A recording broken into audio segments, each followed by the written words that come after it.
Does watching violent TV and playing violent video games cause an increase in aggressive behavior? Here's all I'm going to say about this. Yes. At least in the short term it does. Not necessarily in the long term, although certainly there is evidence for an association in the long term. But lots of lab evidence supports a causal relationship in the short term. There are some qualifiers, but I'm going to leave those alone. Does venting your anger work? Have you ever had someone really tick you off? What did you do? Did you lash out at them verbally? Did you try and get back at them in some way? I've had days where nearly everyone ticked me off. Have you ever had one of those days? There's a widespread belief in our culture that when we're upset at other people, the best and healthiest way to deal with that is to vent our anger. It's the kind of kick the dog philosophy. Your boss ticks you off, take it out on the dog. Or, more humanely, take it out on a pillow.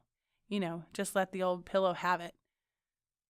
Well, there's a belief that we have in this culture that beating up things like inanimate objects to release anger is a good thing. There are whole programs, some very famous, designed to help people vent. There's a place in New York, I think, where you can pay to vent your anger on punching bags. There are retreats you can take where you can yell at paid professionals.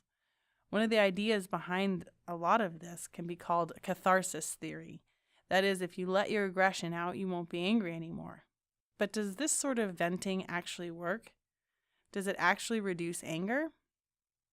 And does it in turn reduce the likelihood of aggressive behavior? Let's look at one study that deals with this topic. Bushman, 2002. I'm going to summarize the methods very quickly. Basically, the participants were intentionally ticked off by a fake Confederate in the study. There were 3 IV conditions. A, punching bag rumination. Some of the people, after being ticked off, punched a punching bag to vent their anger and were instructed to think about the person who ticked them off while doing so. In other words, they were instructed to ruminate about them. One of the ideas of catharsis theory is that it should be the most effective because here you're specifically dealing with and venting the anger toward that particular person. The second condition, B, was the punching bag distraction condition. Some of the people also hit the punching bag, but they were instructed to think about becoming physically fit. This was intended to distract them from their anger. And the third condition, C, was no punching bag. The last group did nothing, and they were given no directions. So what are the DVs here?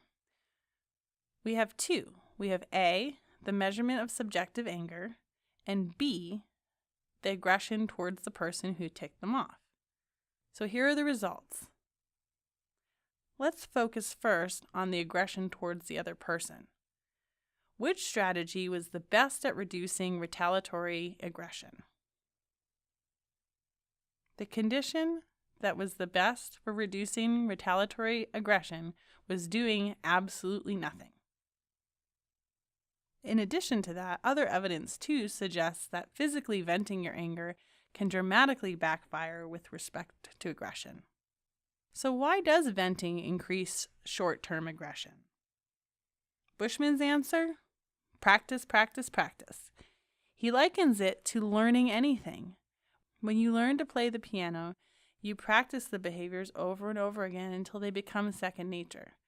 When you vent, he argues, you're essentially practicing aggression. So that's doing the opposite of what its proponents say.